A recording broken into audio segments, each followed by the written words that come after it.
Jésus-Christ qui m'envoie ici pour parler de la part de Dieu le Père. Et je veux aussi bénir Dieu pour votre vie. Si vous vous êtes déplacé, c'est que vous considérez l'onction de votre Père spirituel. Et l'onction que tu respectes, c'est cette onction qui te bénit. Je vais dire à une personne ce matin que la grandeur de ton ministère et de ta bénédiction dépend de la grandeur de la vision dans laquelle tu as vu Dieu. Si tu n'as pas bien vu Dieu, tu verras que tu seras instable. Donc quand tu t'es donné à Jésus, si tu as été baptisé, que tu n'as pas encore vu Dieu, c'est dangereux. Si tu jeûnes 40 jours, que tu n'as pas eu ce qu'on appelle une visitation particulière avec Dieu, il faut chercher ça. Amen. Amen. Si tu parles mieux en langue que ton voisin, si tu n'as pas encore bien vu Dieu, il faut faire des recherches. Il faut que tu rencontres Dieu. Amen. Amen. Je ne peux pas être enfant de Dieu, proclamer que je suis enfant de Dieu, et même souvent estimer que je suis mieux chrétien que les autres, si je n'ai pas vu Dieu. Le problème avec les religieux, c'est qu'ils sont beaucoup dans les apparats. Quand on est religieux, on a une apparence pieuse. Quand on est religieux, on se dit que c'est dans l'accoutrement, l'attitude vestimentaire qu'on détermine notre chrétienté. Quand on est religieux, on a beaucoup de... vous voyez un peu, on est basé sur le superflu. Tu peux porter une très grosse croix sur le cou, même une petite croix. Tu peux porter une croix où Jésus-Christ fait pitié. Jésus-Christ, même quand tu le regardes, tu sens que tu seras sauvé. Mais si tu n'as pas encore rencontré Dieu, c'est nul. Amen. Amen. La grandeur de ta bénédiction et la grandeur de ton ministère dépend de la taille de la vision dans laquelle tu as vu Dieu. Amen. Moïse avait vu Dieu. Amen.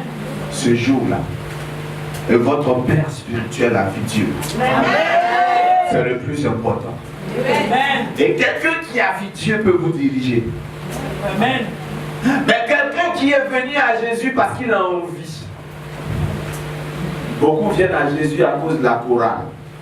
Certains viennent parce qu'ils aiment l'agapé à la fin de l'église. Amen. Ok? Il y a certains qui vont à l'église parce que l'église là est connue, c'est célèbre. On va aller dans cette église, là-bas c'est chic. Hein? Quand tu arrives, les voitures sont garées, l'église est climatisée. Il y en a qui viennent dans l'église pour se faire voir. Mais celui que Dieu respecte, lui-même Dieu il respecte, c'est celui qui l'a vu. Que Dieu vous bénisse. Dis avec moi, je veux voir Dieu. Je veux chaque l'onction. Merci Seigneur pour tous les miracles qu'il y a déjà eu dans ma vie. Merci pour ceux qu'il va avoir ce soir. Je suis conscient d'une chose, Papa Yahweh, que je ne suis pas le responsable des miracles ce soir. Le responsable, c'est toi. Je veux te dire merci Seigneur d'avance pour tout ce que tu vas faire. Dans le nom de Jésus-Christ de Nazareth que j'ai prié. Amen. Amen. Amen. Alors, Genèse 26, verset 12. La Bible dit, Isaac s'aima dans ce pays et il recueillit cette année le centuple, car l'Éternel le bénit. Cet homme devint riche et il alla s'enrichir de plus en plus jusqu'à ce qu'il devienne fort riche. Il avait des troupeaux de menu bétail et des troupeaux de gros bétail et un grand nombre de serviteurs. Aussi les Philistins lui portaient envie. Que Dieu vous bénisse. Amen. Isaac s'aima dans ce pays. Verset 12. Mais lorsque nous lisons le verset 1, du même chapitre, la Bible dit qu'il eut une famine dans le pays. Outre la première famine qui eut lieu du temps d'Abraham. Alléluia. Mon thème ce matin est ma terre de bénédiction. Alléluia. Amen. Alors, le sous-thème c'est même sol. Sol vous dit la terre, mais pas même sort. Amen. Donc répétons ensemble, même sol mais pas même sol. On y va. Même sol mais pas même sort. Que Dieu vous bénisse. Isaac était dans ce pays Il venait d'arriver dans ce pays, mais ce pays avait une histoire. Ce pays avait un passé. Son quartier avait une histoire. Son quartier avait un passé. Ce pays avait des habitants. Ce pays avait des ethnies. Ce pays avait une histoire. Ce pays avait un passé. Amen. Amen. Dans mon pays, en Abidjan, chaque quartier a une histoire, un passé. Que Dieu obéisse. Amen. Dans ma commune, il y a un carrefour qu'on appelle le carrefour de la vie. Mais ce carrefour a une histoire. Ce carrefour s'appelait hier carrefour de la mort. Pourquoi ce carrefour s'appelait ainsi? Parce qu'à chaque fois, ce carrefour tuait. Il y avait tout le temps des accidents. Dès que tu quittes l'école de police, quand tu arrives à cet endroit, il y a toujours un accident. Et dans les années 90, on disait le carrefour de la mort, le carrefour de la mort, le carrefour de la mort. Amen. Amen.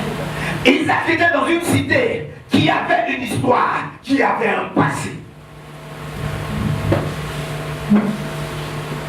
Dans mon pays, en Abidjan, il y a un quartier qu'on appelle la Bobo. Alors le gouvernement a un projet de planter des cèdres en bordure du goudron, en bordure de route, sur le highway, sur la grande voie de Dabobo. Alors, ils ont commencé dans des quartiers. Ils ont planté les palmiers, les cèdres et autres. Quand ils sont arrivés autour d'Abobo, quelque chose va se passer qui me choque. Parce que ce type d'arbre-là, ça pousse dans n'importe quel climat. Est-ce qu'on se comprend? Dans n'importe quel climat, ça pousse.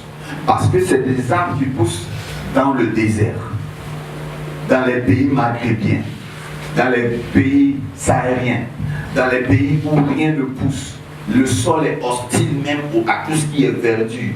Mais il n'y a que le cèdre, certains palmiers qui y poussent. Waouh! On envoie ce type d'arbre en Abidjan, on va à Bobo, on les plante, les arbres sont secs le lendemain. On plante à Bobo, ça ne va pas. Les ingénieurs en botanique sont surpris que l'arbre là n'a pas donné. Finalement, je ne sais même plus si ces arbres là sont encore là-bas. Je suis choqué, je suis scandalisé. La terre d'Abobo, j'ai compris qu'elle était maudite. Accueillir quoi? À chaque fois qu'on veut faire le projet de la route, on met les dalles et autres. Bah, il y a une pluie qui gâte tout, qui a plu tout partout. Abobo. Ce quartier a une histoire, ce quartier a un passé. Mais dans le cas d'Isaac, Isaac arrive. Le quartier, c'est vrai, a une histoire. Mais ce que je sais de Isaac, c'est que Isaac est un homme spirituel. Un homme mystique. Je ne peux pas comprendre que pendant que tout le monde n'arrive pas à manger, lui seul arrivait à récolter. La Bible dit, cette année-là, il avait au centuple car l'Éternel l'avait béni. Lorsqu'il sème, ça produit. J'ai commencé à comprendre que dans cette histoire-là, ce n'était pas le sol qui le déterminait, mais c'est lui qui déterminait le sol. Il y a des personnes qui ne sont pas influencées par les quartiers. Amen. Dans la parole de Dieu, il y a un homme qui s'appelle Jephthé. Jephthé était dans la maison de chef. Mais malheureusement, il était l'enfant du Nord prostitué. Et les vrais fils légitimes sont nés du père qui était Galad. Ils ont chassé Jephthé. Jephthé s'est retrouvé à Tob. Tob était un quartier sec, un quartier de brigands, un quartier où il y avait des microbes, un quartier où il y avait des bandits de haut chemin. Les gens pensaient qu'en le jetant dans ce quartier, ils étaient en train de lui faire du mal. Mais la Bible dit que les gens de rien l'approchaient. Quelqu'un dit avec moi, les gens de rien. La Bible dit les zéros l'approchaient. Et quand les gens voyaient ça, que on se moquait de lui. On dit voilà, elle va nous tuer comme ça. N'importe quoi. Et Dieu m'a donné une révélation. Si tous ceux qui t'entourent sont des zéros, il faut bénir Dieu. Amen. Prophète, il faut bénir Dieu. Amen. Il y a des églises qui sont faites pour accueillir les riches. Ouais. Quand tu es une église, c'est les riches seulement qui viennent. Et puis il y a des églises, les gens viennent avec des problèmes. Le jour que tu es un pasteur, si ceux qui viennent dans ton église sont que des gens qui ont des problèmes, il ne faut jamais désespérer. Amen. C'est un bon signe. Amen. Bien aimé, le chiffre 1 commence à avoir de la valeur quand tu ajoutes des zéros. Amen.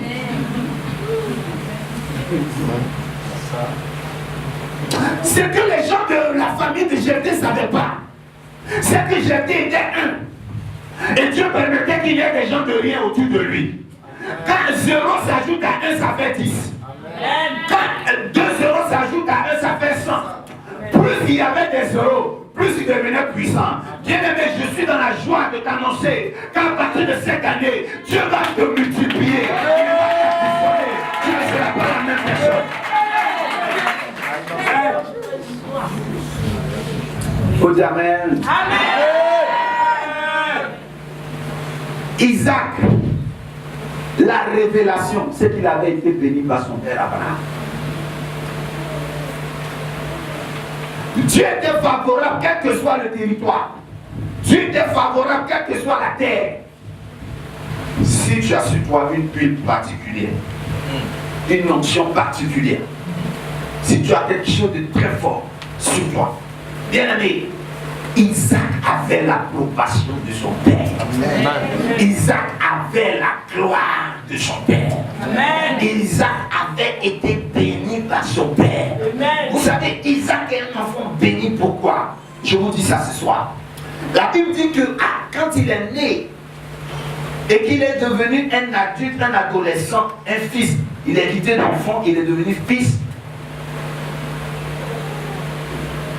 Dieu dit à Abraham, donne ton fils unique, sacrifie-le.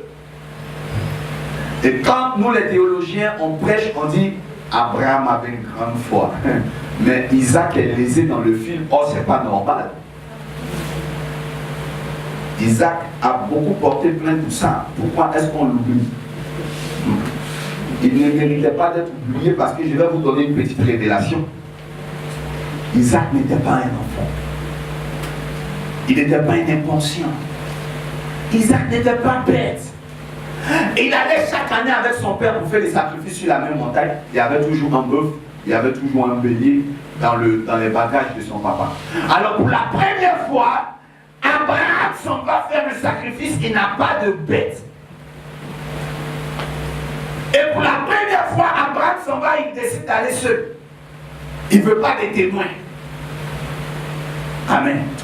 Il remarque que depuis sur le chemin, son père ne parle pas.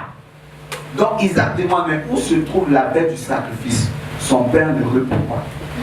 Je veux dire à une personne, Amen. Quand tu es dans un taxi compteur vers 23h, là, et quand tu dis que tu vas à un point X, et que le chauffeur commence à prendre une autre route, comment tu es?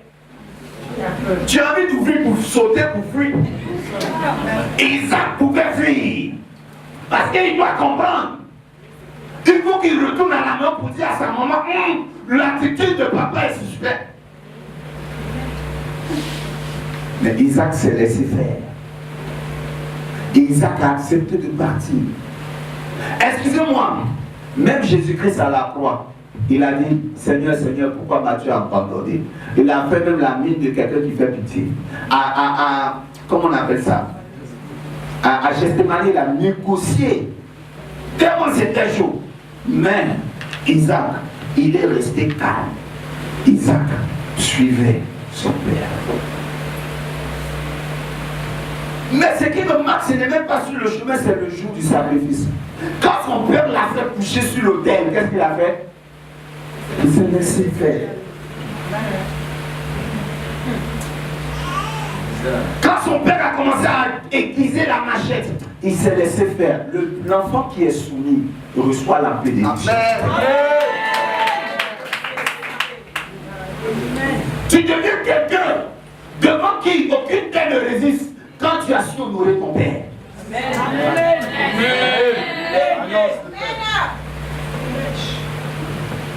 Pourquoi la Bible nous appelle des brebis? Quand on rentre dans une ferme, les bénis là, c'est dans quelle catégorie? Est-ce que c'est dans la volaille?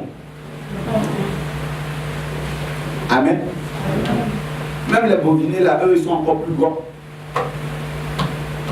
Tu rentres, tu trouves la brebis dans le menu bétail, la catégorie des moutons. Le mouton n'est pas vraiment trop intelligent. On est d'accord? Et Dieu veut que nous soyons comme des moutons parfois. Mais le problème est que beaucoup d'enfants de Dieu sont trop calculateurs. Ils sont trop intelligents, trop orgueilleux, trop fiers d'eux. Mais Isaac s'est laissé faire. Isaac pouvait rentrer dans le secret du Père. Il pouvait voir tous les défauts du Père sans jamais parler, sans jamais murmurer. Isaac, tu es un bon fils. Et je me demande, est-ce qu'il y a encore des Isaac dans l'église? La Bible dit, Isaac s'aima dans ce pays. Que Dieu bénisse.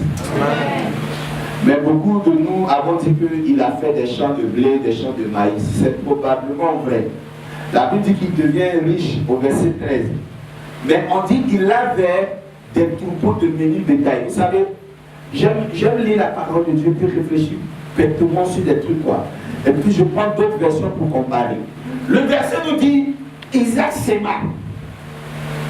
Et verset 14, le résultat de sa sémence, la Bible dit, il avait des troupeaux de menus bétail et des troupeaux de gros bétail et un grand nombre de serviteurs. S'il vous plaît, est-ce qu'on plante le riz, on récolte des moutons? Non.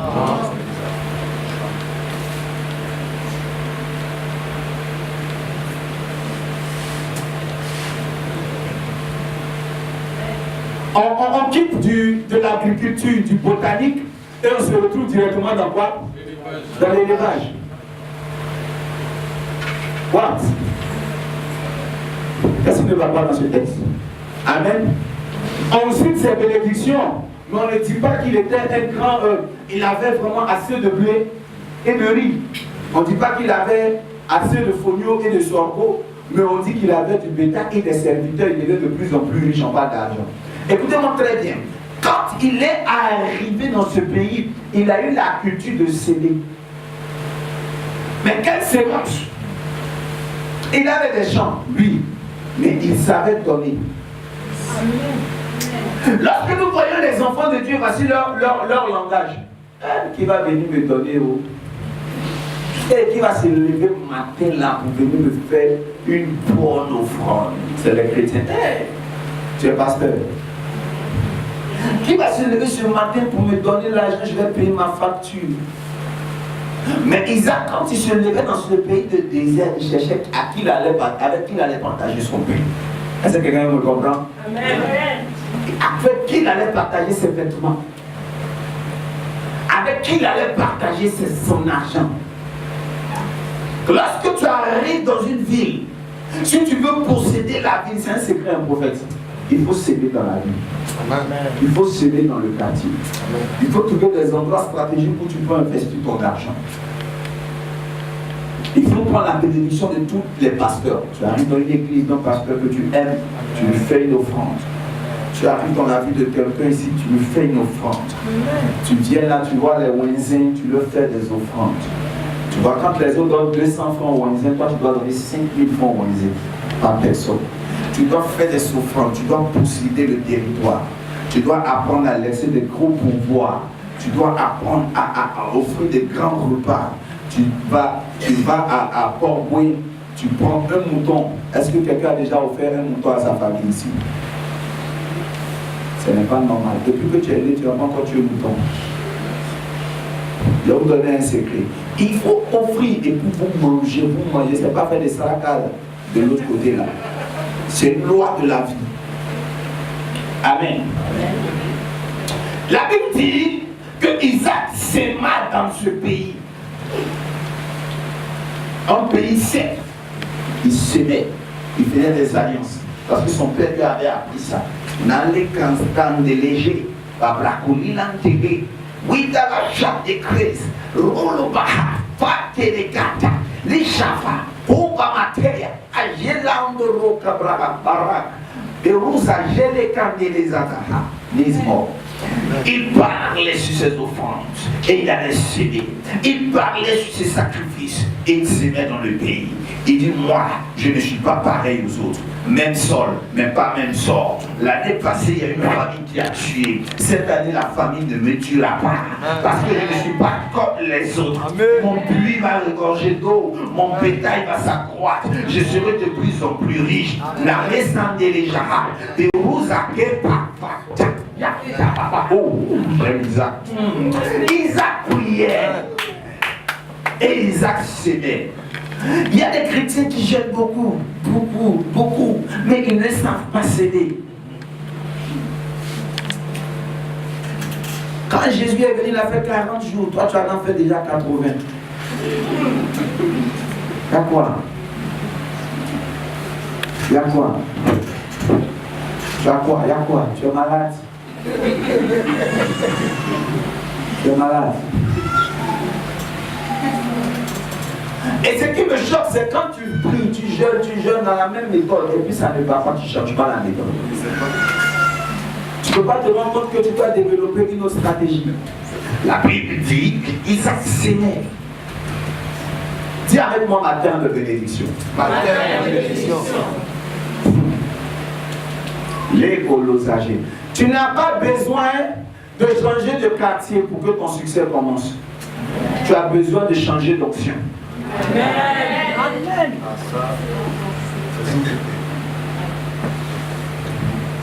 Qui est ton père? Qu'est-ce qui est cool sur toi? Qu'est-ce que tu as fait au pied de ton père? David était au service de son père. Il était dans la brousse. Les gens disent parce que David était en brousse. Mais le jour il a changé d'environnement, sa vie a changé. Non, il n'a pas changé d'environnement. C'est le jour qu'on l'a point. Le même jour, on a parlé de lui au palais. Dieu a inventé une maladie et une solution. La Bible dit que le roi est tombé dans une maladie où tant qu'on ne joue pas à la harpe, il ne peut pas guérir. C'est-à-dire là, un médecin ne peut pas expliquer, il n'y a qu'un psychologue qui peut expliquer la situation. Ce n'est plus une situation où on doit faire de la chimiothérapie ou de la biochimie. C'est une affaire de doréni façon la cito.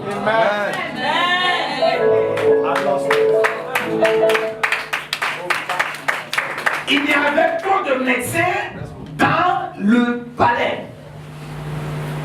David n'était pas médecin, mais Dieu voulait qu'il aille travailler au palais. Donc il a inventé un nouveau service. Je suis dans la joie de dire à quelqu'un, on a dit qu'il n'y a plus de place, mais on va inventer une situation pour toi, pour que tu rentres dans cette entreprise. Dans le nom de Jésus-Christ de Nazareth.